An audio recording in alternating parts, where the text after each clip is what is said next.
La Bible nous dit « Aime Dieu de tout ton cœur et aime ton prochain comme toi-même ». On comprend aisément en quoi le premier commandement doit être respecté. Nous devons notre existence, le fait juste d'exister, à Dieu, car il est créateur de l'univers. Il est toujours plus compliqué de respecter le second. J'aimerais aujourd'hui vous donner un petit truc pour mieux comprendre en quoi il est crucial d'aimer son prochain. Observez autour de vous. Retirez-vous dans une pièce, seul, et observez. Tout ce que vous voyez autour de vous a été fait par quelqu'un d'autre. Tout ce que vous possédez, certes au prix de votre travail, a été produit par une tierce personne et n'est présent que par la grâce de l'être donné par Dieu.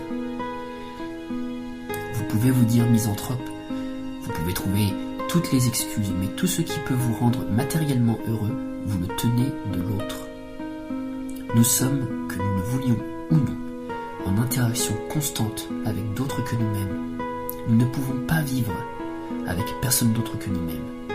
Même quand l'on se parle à soi-même, on s'imagine un dialogue avec une représentation mentale de soi, une projection, car on ne peut pas faire autrement.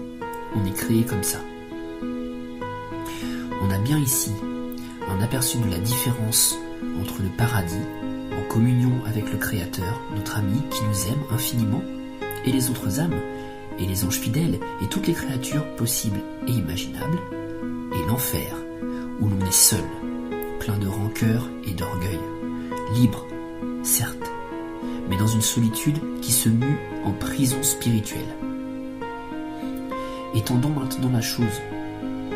Pourquoi attendre le ciel pour essayer d'être en communion avec les autres âmes ? Puisque nous devons tout à Dieu et aux autres, ne peut-on pas agir avec notre propre puissance, don de Dieu, pour donner aux autres ? Pas forcément des choses matérielles, mais de notre temps, de notre joie d'exister. Nous possédons tous une capacité d'agir sur le monde, unique, que nous sommes seuls à posséder. Quelle que soit la façon de procéder, nous avons tous une pierre à apporter. Il faut voir cela chez l'autre. C'est parfois difficile, j'en conviens. Réaliser à quel point il est important. Et puis, si Dieu aime tout le monde infiniment, il est normal d'aimer le prochain. Dieu ne nous demande jamais de faire quelque chose qui n'est pas à notre portée. Laissez les vaines gloires, objets de jouissance et de jalousie derrière vous. Le vrai trésor est d'être et de contempler les autres être, le Verbe. Tout ce que nous possédons sur cette terre ne nous appartient pas en propre.